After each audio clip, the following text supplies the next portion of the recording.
अस्सलाम वालेकुम, मेरा नाम है जहांसेब हाशमी और ये है Honda civic RS turbo 2024 model. ये होंडा सिविक की 11th जनरेशन है और ये गाड़ी पिछली सिविक से बहुत सारा इम्प्रूव्ड है। प्लस ये गाड़ी इस कैटेगरी में बहुत अच्छा ऑप्शन है क्योंकि ये गाड़ी बहुत ज्यादा फास्ट है। होंडा है तो बिकती भी आराम से है और इसके अलावा फीचर्स भी डिसेंट ऑफर करती है। ये गाड़ी अपने प्राइस को काफी हद तक जस्टिफाई करती है। किस तरह से मैं कवर करूंगा इस रिव्यू में, लेकिन अगर आपके पास यही बजट है और आपको पुरानी गाड़ियों से मसला नहीं है तो मेरे ख्याल से रिवो भी इस प्राइस ब्रैकेट में बहुत अच्छा ऑप्शन है।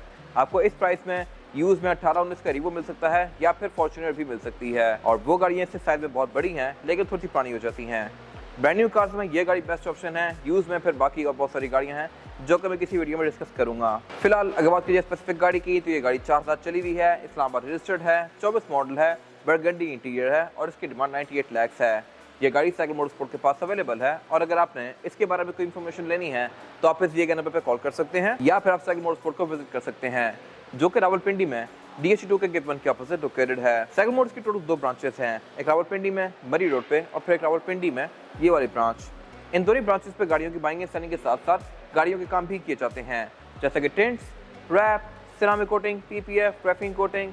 यहाँ पे गाड़ियाँ फेसलिफ्ट भी की जाती हैं और इसके अलावा यहाँ पे एक पेंट बूथ भी अवेलेबल है जहाँ पे गाड़ियों में बेस्ट क्वालिटी का पेंट किया जाता है। तो गाड़ियों की मॉडिफिकेशन, बाइंग एंड सेलिंग या कार केयर वगैरह के किसी भी तरह के काम के लिए Cycle Motors and Cycle Motorsports is the place. Overall it's a great car and today I am going to review it. Let's start with the exterior of this car. Looks के लिहाज से ये गाड़ी पिछली सिविक से बहुत ज़्यादा बड़ी लगती है और ये बड़ी हैवी।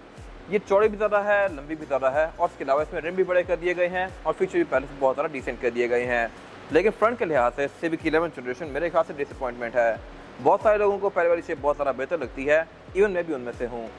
इसका फ्रंट बिल्कुल सिंपल सा है लेकिन इसके पीछे वजह ये हो सकती है कि इसको फेसलिफ्ट के लिए छोड़ा गया है। जब गाड़ियाँ फेसलिफ्ट की जाती हैं तो उनका लुक पहले से बहुत ज़्यादा बेहतर कर दिया जाता है। इसके साथ भी मेरे ख्याल से कुछ ऐसा ही किया जाएगा।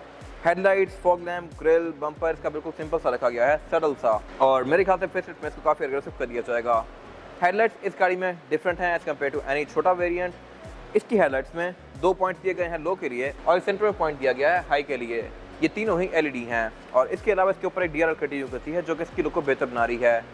सिविक के बारे में एक चीज़ बहुत सारा अजीब सी ये है कि इसके जो छोटे वर्जन्स हैं वो गाड़ियाँ हेलोजन लैंप ऑफर करती हैं। वो गाड़ियाँ तकरीबन 70 लाख के आसपास हैं, 70-80 लाख के आसपास, बट स्टिल उनमें प्रोजेक्शन लैंप के अंदर हेलोजन लैंप आता है, इवन बायस राउंड भी नहीं आती।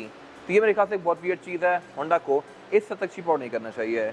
बाकी फॉग लैंप इस गाड़ी में LED में दिए गए हैं। फ्रंट पे ये गाड़ी फ्रंट कैमरा भी ऑफर करती है और इसके अलावा इसमें होंडा सेंसिंग भी आता है जो कि बेसिकली इसका रडार है, इसमें एडप्टिव क्रूज कंट्रोल, इस तरह की बहुत सारी चीज़ें आती हैं जो कि इसकी लाइट को और ज़्यादा बेहतर बनाती हैं। बाकी वाइपर भी इसमें थोड़े से हिडन दिए गए हैं बोनट के नीचे।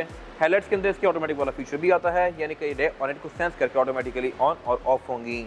और इसके अलावा इसका जो नोज है ये काफ़ी बड़ा दिया गया है, ये थोड़ा सा अजीब सा लगता है। और अगर बात की जाए इस गाड़ी की साइड प्रोफाइल की तो ये भी लुक्स के लिहाज से डिसेंट है। ट्रैक्टर लाइन्स यहाँ पे काफ़ी स्ट्रॉन्ग दी गई हैं जो कि फ्रंट फेंडर से टेल लाइट से कंटिन्यू करती हैं और इसके अलावा सिर्फ एक RS में कुछ चीज़ें डिस्टिंक्टिव हैं। वो क्या है मैं कवर करूँगा अभी बिल्कुल साइड पे जाके। फिलहाल अगर बात कीजिए इस गाड़ी की साइड मिरर की तो ये ग्लॉस ब्लैक कलर में है, RS में ऐसा ही आता है। ये रिट्रैक्टेबल है, एडजस्टेबल है, इसमें ऑटो वाला फीचर भी आता है, यानी कि गाड़ी को लॉक अनलॉक करने के साथ साथ फोल्ड और अनफोल्ड भी होता है लाइक दिस। फेस में इंडिकेटर भी दिए गए हैं और ये हीटेड भी है। तो मेरे ख्याल से सिविक के साइड मिरर के लिए ये काफ़ी अच्छे खासे फीचर्स हैं। फिर इसके अलावा इसमें रिम भी 17 इंचेस के आते हैं और ये है भी मैट ब्लैक कलर में। उसकी वजह यह है क्योंकि गाड़ी सिविक RS है। सिविक RS में रिम मैट ब्लैक आते हैं, डोर हैंडल्स ग्लॉस ब्लैक आते हैं, साइड मिरर भी इसके ग्लॉस ब्लैक में आते हैं और इसके अलावा इसकी जो ये विंडोज़ के आसपास की फ्रिल्स हैं ये मैट ब्लैक कलर की हैं। तो बेसिकली ये गाड़ी 3 कॉम्बिनेशन में है, मैट ब्लैक, ग्लॉस ब्लैक और वाइट। ये सारी चीज़ें आपको किसी कलर्ड गाड़ी में ही फील होंगी। अगर आप इस गाड़ी को ब्लैक में ले लेते हैं तो फिर इसका सब कुछ ही ब्लैक हो जाता है। मेरे ख्याल से अगर आप RS लें तो ब्लैक के अलावा हर किसी कलर में ले सकते हैं क्योंकि इसमें वो चीज़ें नज़र आती हैं जो कि इसकी हाईलाइट्स हैं। फिर इसके अलावा इसमें शार्प एंटीना आता है जो कि अगेन ब्लैक में है और इसमें फिर बैक पर डक्ट स्पॉइलर भी आता है जो कि अगेन ब्लैक में है। इसके अलावा इस गाड़ी में एंटी एसिड कोई खास आसान नहीं है, ये गाड़ी काफ़ी लो है। अगर आप थोड़े से एजड हैं तो आपको इसमें बैठने और निकलने में थोड़ी सी मुश्किल होगी। फिर इसके अलावा ये गाड़ी सनरूफ ऑफर करती है। इसका सबसे छोटा जो कि स्टैंडर्ड वर्जन है उसमें सनरूफ नहीं आती और इसके अलावा ग्राउंड क्लियरेंस के लिहाज से भी ये गाड़ी ठीक है। और अगर बात कीजिए इसके इस वाले एंड की तो यहाँ पर इसका फ्यूल डोर दिया गया है और क्वार्टर ग्लास दिए गए हैं। इसकी की काफ़ी इंटरेस्टिंग है। सिविक RS में कुछ चीज़ें एक्स्ट्रा आती हैं। सबसे इंपॉर्टेंट चीज़ भी यहाँ पे है वो है इसका रिमोट स्टार्टर। मैं इस गाड़ी को अगर लॉक करके रिमोट स्टार्टर को दबा के रखूँगा तो ये गाड़ी रिमोट से ऑन होगी लाइक दिस। अब ये गाड़ी मैंने रिमोट से ऑन की है, आप सुन सकते हैं कि ये गाड़ी ऑन हुई है। इसके कुछ फीचर्स ऑन हो जाएंगे जैसा कि क्लाइमेट कंट्रोल, लेकिन मीटर बंद रहेगा। मीटर में सिर्फ जो RPM है वो वाला एरिया ऑन होगा लेकिन बाकी सारा एरिया बंद रहेगा। जैसे मैं गाड़ी में बैठ के पुश बटन को दबाता हूँ ब्रेक दबा के, तो फिर ये पूरी गाड़ी ऑन होगी। इसको मैं बंद भी यहीं से कर सकता हूँ लाइक दिस। तो ये मेरे ख्याल से काफ़ी इंटरेस्टिंग चीज़ है जो कि सिविक आरएस में आती है। ये मेरे ख्याल से काफ़ी इंटरेस्टिंग फीचर है जो कि एक्स में भी था, 11 में भी है। फिर इसके अलावा आप इस गाड़ी की विंडोज़ को भी रिमोट से रोल ऑन कर सकते हैं लाइक दिस। अनलॉक करके अनलॉक दबा के रखूँगा तो इस गाड़ी की सारी विंडोज़ रोल डाउन हो जाएंगी और सनरूफ भी ओपन हो जाएगी इस तरह से। और फिर मैं इनको लॉक भी यहीं से कर सकता हूँ। लॉक करके अगर लॉक दबा के रखूँगा तो फिर इस गाड़ी की सारी विंडोज़ रोल अप हो जाएंगी और सनरूफ भी बंद हो जाएगी। तो ये मेरे ख्याल से काफ़ी सारी इंटरेस्टिंग चीज़ें हैं। आपने एसी ऑन करना है तो रिमोट स्टार्टर से कर सकते हैं। सिर्फ गाड़ी की हीट बाहर निकालनी है तो आप विंडोज़ खोल कर निकाल सकते हैं। और अगर बात की जाए इस गाड़ी की वेट लुक की, तो ये मेरे ख्याल से पिछली सिविक से बहुत ज़्यादा इंप्रूव्ड है। ये गाड़ी प्रॉपर एक सेडान लगती है। पिछली सिविक स्पोर्टबैक शेप में थी, यानी कि इसकी छत आते आते बिल्कुल डिग्गी तक कंटिन्यू कर जाती थी। इसकी लुक प्रॉपर एक गाड़ी वाली है और इसके अलावा इसकी लुक काफ़ी ज़्यादा चौड़ी भी आती है क्योंकि ये गाड़ी पहले से ज़्यादा चौड़ी है। टेलर्स की काफ़ी बाहर तक आ रही हैं और ये एंड टू एंड कंटिन्यू करती हैं। इसमें भी इसकी फ्रंट डीआरएल की तरह काफ़ी बड़ा सारा नियॉन लैंप कंटिन्यू करता है जो कि इसकी ब्रेक का है। और इसके अलावा इसमें इंडिकेटर और रिवर्स भी यहीं पे दिया गया है जो कि हैलोजन में है। ये गाड़ी क्योंकि सिविक आ रहा था तो इसमें कुछ चीज़ें एक्स्ट्रा हैं, जैसा कि ये डक्टेड स्पॉइलर जो कि ग्लॉस ब्लैक है और इसमें फिर एग्जॉस्ट ब्लैक पे डुअल आते हैं। ये दोनों ही फंक्शनल हैं और मेरे ख्याल से एक काफ़ी मज़ेदार चीज़ है। बाकी ट्रंक को मैं इसकी की फोर्स से भी अनलॉक कर सकता हूँ और इसके अलावा यहाँ पे नीचे एक सॉफ्ट बटन दिया गया है। और ट्रंक कैपेसिटी इस गाड़ी की अच्छी खासी स्पेशियस है। ट्रंक इस गाड़ी का काफ़ी वेल इंसुलेटेड है। यहाँ प्रॉपर कवरिंग दी गई हैं, डिग्गी के अंदर भी, रोड्स पे भी और नीचे भी। और इसके अलावा ये गाड़ी स्पेयर टायर भी ऑफर करती है। इस नीचे देखिए को उठा के मैं इस गाड़ी का स्पेयर टायर एक्सेस कर सकता हूँ और यहाँ पे इसकी टूल किट भी दी गई है। रेयर बेंचेस इस जनरेशन में भी फोल्डेबल नहीं है, ये फिक्स ही हैं। इस कैटेगरी में सिर्फ यही कार है जो कि फिक्स बेंचेस ऑफर कर रही है। इलेंट्रा के भी फोल्डेबल हैं, ग्रैंडे के भी फोल्डेबल हैं। I am not sure Honda को इससे क्या इशू है। ये काफ़ी यूजफुल फीचर है जो कि गाड़ी में होना चाहिए बट होंडा नहीं देता। इसके अलावा लोग एक्सपेक्ट कर रहे थे कि इसमें पार्किंग सेंसर्स आएंगे जो कि नहीं दिए गए और इसके अलावा यहाँ पे कुछ खास है नहीं। इसके बाद अगर बात की जाए इस गाड़ी के इंटीरियर की, तो ये specific car civic RS burgundy interior वाली है, यानी कि टॉप ऑफ लाइन। इसमें हर वो चीज़ ली गई है जो कि सिविक आरएस ऑफर कर सकती है। Burgundy interior add on feature है, ये हर सिविक में नहीं आता। सिविक आरएस अगर आप नॉर्मल लेते हैं तो उसमें ब्लैक रूम आता है। रूम ये गाड़ी टोटल 4 ऑफर करती है, इन पर मैं आगे डिस्कशन करूंगा। अभी फिलहाल अगर बात की जाए इस गाड़ी के स्टीयरिंग व्हील की, तो ये पूरा ही लेदर की फिनिश में है। इसमें रेड कलर की स्टिचिंग दी गई है जो कि इसके बाकी इंटीरियर के साथ कॉम्प्लीमेंट करती है। सिविक आरएस में इंटीरियर की थीम ब्लैक और रेड रखी गई है। जो सिंपल कार होती है उसमें सीट्स ब्लैक ही आती हैं लेकिन रेड स्टिचिंग दी गई होती है और इसमें मीटर भी थोड़ा रेड सा है। खैर अगर बात की जाए रूम्स की, तो इसमें टोटल 4 मेन रूम्स हैं। एक तो ये वाला रूम जो कि बर्गंडी विद ब्लैक है, ये एड ऑन फीचर है और आप एक्स्ट्रा पे करके ले सकते हैं। फिर इसमें जो स्टैंडर्ड रूम आता है वो ऑल ब्लैक होता है, वो भी लेदर सीट्स वाली कार होती है। फिर इसमें एक सिंपल रूम आता है जो कि ओरियल में आता है, वो बेज कलर में होता है, बेज विद ब्लैक, वो भी लेदर सीट्स होती हैं। और उसके बाद एक सबसे छोटा वर्जन आता है स्टैंडर्ड पैकेज, उसमें सीट्स होती बेज कलर की ही हैं लेकिन वो फैब्रिक में होती हैं। तो वो बेसिकली फैब्रिक सीट्स वाली कार होती है। उसमें सेंटर कंसोल, आर्मरेस्ट, डोर के सारे एरियाज और सीट्स फैब्रिक की फिनिश में आती हैं। ये वाली टॉप ऑफ लाइन है। इसके अलावा अगर बात कीजिए स्टीयरिंग की, तो स्टीयरिंग व्हील टेलीस्कोपिक है, आप इसको ऊपर नीचे भी कर सकते हैं और आगे पीछे भी कर सकते हैं। और इसके अलावा इसके ऊपर जो कंट्रोल्स दिए गए हैं ये भी मज़ेदार हैं। लेफ्ट को जो कंट्रोल्स दिए गए हैं ये मल्टीमीडिया के हैं और यहाँ से आप इसके MID के बीच में स्क्रॉल कर सकते हैं। राइट को जो कंट्रोल्स दिए गए हैं ये इसके क्रूज के हैं, इसमें क्रूज कंट्रोल एडाप्टिव आता है और इसमें फिर लेन की असिस्ट भी दिया गया है। फिर ये गाड़ी पैडल शिफ्ट भी ऑफर करती है, यानी कि आप इसको अप शिफ्ट और डाउन शिफ्ट मैनुअली कर सकते हैं। इसके अलावा अगर बात कीजिए हेडलाइट्स की कंट्रोल की, तो इसमें हेडलाइट्स ऑटोमेटिक फीचर के साथ आती हैं, यानी कि डे और नाइट को सेंस करके ऑटोमेटिकली ऑन और ऑफ होंगी। और इसके अलावा फॉग के कंट्रोल भी इन्हीं पे दिए गए हैं। वाइपर के कंट्रोल भी इस गाड़ी में ऑटोमेटिक फीचर के साथ आते हैं, यानी कि ये भी डे और नाइट को सेंस करके ऑटोमेटिकली ऑन और ऑफ होते हैं। इसके बाद अगर बात कीजिए इस गाड़ी के मीटर की, तो मीटर इसका लुक्स के लिहाज से काफी मजेदार है और ये वैसे ही जैसा कि पहले इनसाइड या अकॉर्ड में आया करता था। ये हाफ एनालॉग है, हाफ डिजिटल है। लेफ्ट पे स्क्रीन दी गई है, राइट पे इसका एनालॉग डायल दिया गया है। स्पीड लिमिट इस गाड़ी की 260 किलोमीटर तक है, वैसे यूजली 240 तक आती है। और इसके अलावा लेफ्ट पे जो स्क्रीन दी गई है इसके बीच में आप लेफ्ट स्पोक पे दिए गए स्क्रॉलर व्हील से नेविगेट कर सकते हैं। इस स्क्रीन के बीच में बहुत सारे फीचर्स आते हैं, जैसा कि ये आपको ट्रिप्स, एवरेज किलोमीटर पर लीटर, आउटसाइड टेम्परेचर, इस सारी चीज़ें शो करवाती ही है। लेकिन यहाँ पे आपको गाड़ी की इन्फॉर्मेशन भी शो कराएगी ये गाड़ी। और इसके अलावा फिर इसमें आप नो कंटेंट भी सिलेक्ट कर सकते हैं। नो कंटेंट में ये 2 मेन टाइप्स बन जाते हैं, RPM और स्पीडोमीटर का। फिर इसके अलावा आप इस डिस्प्ले को कस्टमाइज भी कर सकते हैं। और इसके अलावा यहाँ पे और बहुत सारी चीज़ें शो करवाती है, जैसे कि ड्राइवर अटेंशन, मेंटेनेंस इंटरवल्स, इस तरह की बहुत सारी चीज़ें जो कि काफ़ी यूजफुल हैं। फिर अगर मैं ड्राइविंग मोड चेंज करता हूँ तो उसके साथ भी इसका डिस्प्ले चेंज होता है। अगर ये मैं स्पोर्ट में लेके जाता हूँ तो अभी बिल्कुल रेड सी हो गई है, लेकिन अगर मैं इसको नॉर्मल पे करता हूँ तो ये वाइट हो गया सब कुछ, और इको में काफ़ी हद तक ये चीज़ें ग्रीन हो जाती हैं। तो ये बेसिकली इसका मीटर है। इसकी मीटर की हाउसिंग लुक्स के लिहाज से डिसेंट सी है। यहाँ पे सिल्वर कलर की फ्रिल्स दी गई हैं, ये सारे सॉफ्ट टच पैडिंग की फिनिश में है।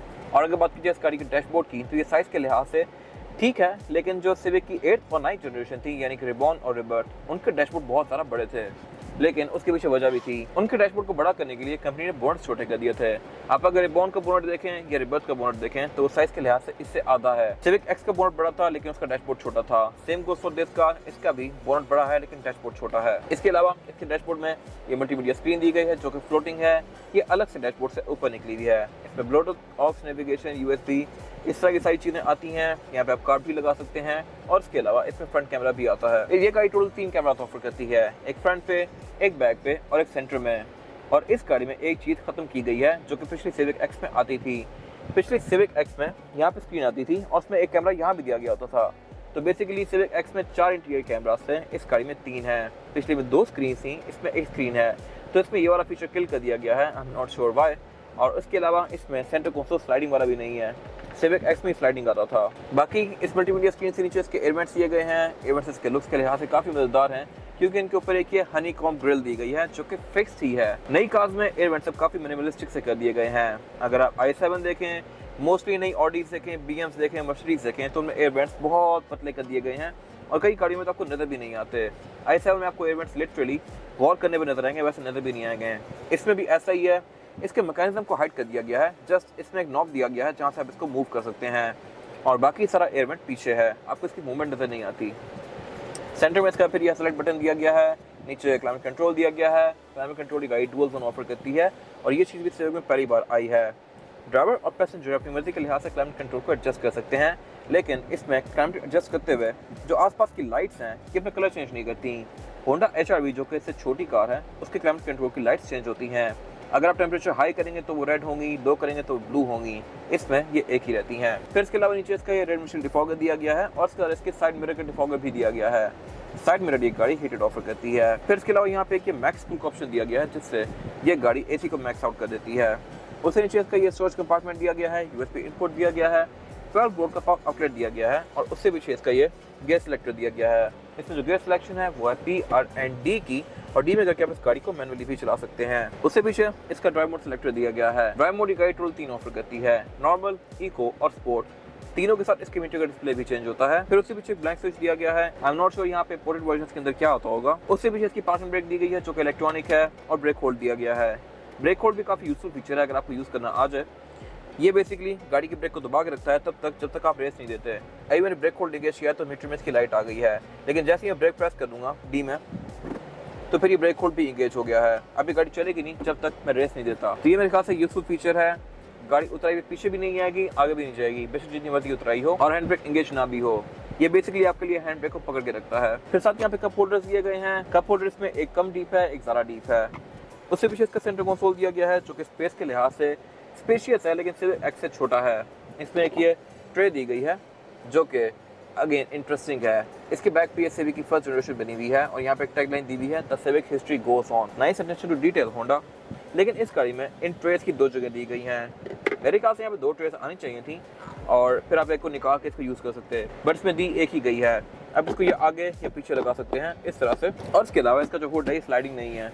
पिछली बहुत सारी सिविक्स में स्लाइडिंग ही आ रहा था, अब खत्म कर दिया गया है। बाकी अगर बात की जाए इस गाड़ी की सीट्स की तो ये पूरी ही लेदर की फिनिश में है। ये गाड़ी बरगंडी इंटीरियर वाली है तो इसका कलर थोड़ा यूनिक सा है। लोग एक्सपेक्ट कर रहे थे कि इस कार में सीट्स इलेक्ट्रॉनिक आ जाएंगी, बट इसमें नहीं दी गई। ये गाड़ी ऑलमोस्ट 1 करोड़ रुपए की है तो मेरे ख्याल से सीट्स यहाँ पर इलेक्ट्रॉनिक होनी चाहिए थी, बट आप होनेंगे नहीं। खैर बाकी अगर बात की जाए इस गाड़ी के डोर पैनल्स की तो ये भी डुअल कॉम्बिनेशन में है, बरगंडी और ब्लैक के। और इसके अलावा इसमें एम्बिएंट लाइट्स भी दी गई हैं जो कि इसकी लुक को बेहतर बना रही हैं। ये चीज़ भी सिविक RS तक लिमिटेड है और ये एम्बिएंट लाइट बेसिकली पार्किंग के साथ ऑन होती है। अगर मैं लाइट्स ऑफ कर दूंगा तो ये ऑफ हो जाएंगी। जैसे ही पार्किंग ऑन करूँगा तो अभी ऑन हुई है और ये सिर्फ आगे ही आती हैं, बैक पे नहीं आती। फिर ये चीज़ ड्राइवर पैसेंजर के फुट पैडल में भी दी गई है। और इसके अलावा सिविक RS में जो पेडल्स हैं, अगर बात की जाए विंडोज की तो सिविक RS में 4 ही सिंगल टैप वाली आती हैं। और इसके अलावा इसमें डोर लॉकर यहाँ पे दिया गया है और लेफ्ट भी दिया गया है। साइड मिरर इस गाड़ी के रिट्रैक्टेबल हैं, इनको मैं गाड़ी के अंदर से ही फोल्ड और अनफोल्ड कर सकता हूँ। और इसके अलावा यहाँ पे इसका होंडा सेंसिंग का बटन दिया गया है। होंडा सेंसिंग बेसिकली एक रडार ही है जो कि एडाप्टिव क्रूज कंट्रोल को इनेबल करता है इस गाड़ी में। यहाँ पे ट्रैक्शन कंट्रोल दिया गया है। और इसके अलावा अगर बात की जाए इसके रूफ लाइनर की तो ये रूफ लाइनर इसका पूरा ही ब्लैक है। इसके छोटे वर्जन में ये ग्रे सा आता है। इसके अलावा वेंटी मिरर इसमें ड्राइवर और पैसेंजर दोनों के लिए दिए गए हैं। लाइट्स दोनों के लिए ही नहीं आती। इसकी केबिन लाइट्स LED में आती हैं जो कि मेरे ख्याल से एक अच्छी चीज़ है। रिव्यू मिरर भी इस गाड़ी का ऑटो डिमिंग वाला है। फिर इसके अलावा यहाँ पे सन ग्लास होल्डर दिया गया है और इसकी सनरूफ दी गई है। सनरूफ को आप यहाँ से ओपन क्लोज कर सकते हैं और ये सिविक का यूनिक सेलिंग पॉइंट है। आपको मोस्टली सिविक सनरूफ के साथ नजर आएंगी। 100 में से कोई 1 या 2 गाड़ी होंगी जिनमें सनरूफ ना हो, और जिनकी सनरूफ नहीं होती उस गाड़ी की मार्केट वैल्यू भी काफ़ी कम होती है as compare to this car. तो आई हाईली रिकमेंड कि आप जब भी सिविक लें सनरूफ वाली लें, बेशक वो ओरियल हो या RS हो। स्टैंडर्ड पर जाएंगे तो उसकी मार्केट वैल्यू काफ़ी ज़्यादा स्लो है। और अगर बात कीजिए स्काई में रेयर पैसेंजर्स के लिए सीटिंग कैपेसिटी की, तो ये भी अच्छी खासी स्पेशियस है। मेरे पास लेग रूम का यहाँ पे कोई खास इशू नहीं है और हेडरूम भी इसमें सफिशिएंट है, लेकिन ये गाड़ी बैक पे 2 लोगों के लिए कंफर्टेबल है। थर्ड पर्सन यहाँ पे इसलिए नहीं बैठ सकता क्योंकि इसमें फ्लोर बेड फ्लैट नहीं आता। यहाँ एक काफ़ी बड़ा सारा हम्प दिया गया है, तो थर्ड पर्सन को बैठने में थोड़ी सी मुश्किल होगी और सीट्स भी सेंटर से थोड़ी सी रेज्ड हैं, लेकिन अमेनिटीज यहाँ पे अच्छी दी गई हैं। रेयर पैसेंजर्स के लिए एयर वेंट्स दिए गए हैं सेंटर में भी और पाँव पे भी। फिर इसमें सेंटर को सोल आता है जिसको निकाल के मैं एज एन आर्मरेस्ट यूज़ कर सकता हूँ और इसमें 2 कप होल्डर्स भी दिए गए हैं। फिर इसके अलावा इसमें कैबिनेट्स दी गई हैं जो कि LED में है। रूफ लाइनर इसका थोड़ा सा यहाँ से नीचे है और उसकी वजह यह है कि इसमें सनरूफ आती है। अगर आप विदाउट सनरूफ वाली कार लेंगे तो वो सेंटर से थोड़ी सी ज़्यादा ऊंची होगी। ये गाड़ी थोड़ी सी नीचे है क्योंकि इसकी रूफ यहीं पे फोल्ड होती है। फिर इसके अलावा इसके रेड डोर्स में एम्बिएंट लाइट्स नहीं दी गई। इसके जो प्लास्टिक वाले पैनल्स हैं ये ग्लॉस ब्लैक में है। सिंपल सिविक ओरियल में ये प्लास्टिक के आते हैं। I am not sure Honda ने इतनी सी चीज़ क्यों चीप आउट किया, बट किया है। फिर इसके अलावा इसके यहाँ स्पीकर दिए गए हैं, डोर्स में ट्विटर्स आते हैं ऊपर, और इसके अलावा बाकी फिर इसमें बैक पे आर्टिफिक सपोर्ट दिए गए हैं, सीट बेल्ट दी गई हैं, और इसके अलावा यहाँ पे कुछ खास है नहीं। इसके बाद अगर बात कीजिए इस गाड़ी के इंजन की, तो इंजन एक गाड़ी एक ही ऑफर करती है 1.5 टर्बो चार्ज, लेकिन ऐसा नहीं है कि सारी गाड़ियाँ इसके छोटे वर्जन भी इसी जगह तेज़ हों। इसमें 3 वर्जन आते हैं टोटल, स्टैंडर्ड, ओरियल और RS। ये गाड़ी RS है और ये गाड़ी 178 हॉर्स पावर प्रोड्यूस करती है, जबकि इसके छोटे वर्जन 127 हॉर्स पावर प्रोड्यूस करते हैं। उसकी मेन वजह यह है कि इसमें ट्रांसमिशन डिफरेंट आती हैं। इसमें ट्रांसमिशन है ये LLCVT है, जो छोटे वर्जन ट्रांसमिशन हैं वो MCVT हैं।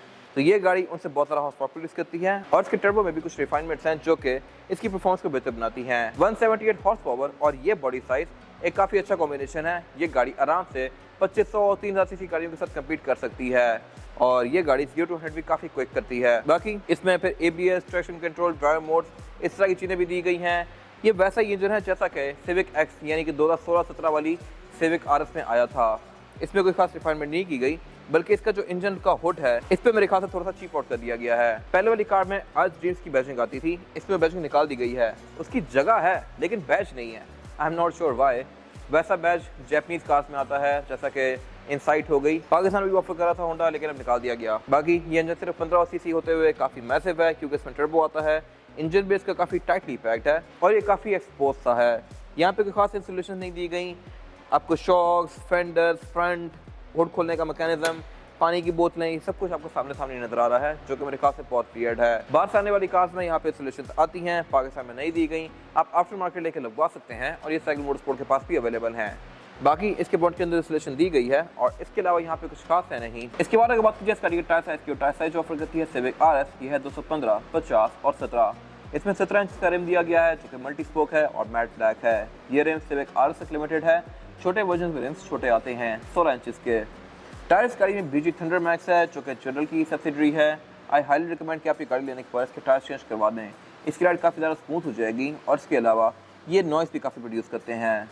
बाकी इसमें ऑर्बिटल डिस्प्ले दी गई है, फ्रंट पे भी इसमें डिस्क आती हैं और बैक पे भी। इसमें ABS, ट्रैक्शन कंट्रोल और होंडा सेंसिंग, इस तरह की चीज़ें भी आती हैं जो कि इसकी राइड को और बेहतर बनाती हैं। ये था आज का रिव्यू। अगर आपको रिव्यू पसंद आया है तो इस रिव्यू को लाइक कीजिए, मेरे चैनल को सब्सक्राइब कीजिए और अगर आपके पास गाड़ी से रिलेटेड कोई भी राय है तो उसको कमेंट सेक्शन में शेयर जरूर कीजिएगा, ताकि वो लोग जो ये गाड़ी लेने वाले हैं वो आपकी राय से फ़ायदा उठा सकें। अपना ख्याल रखिएगा। Thank you.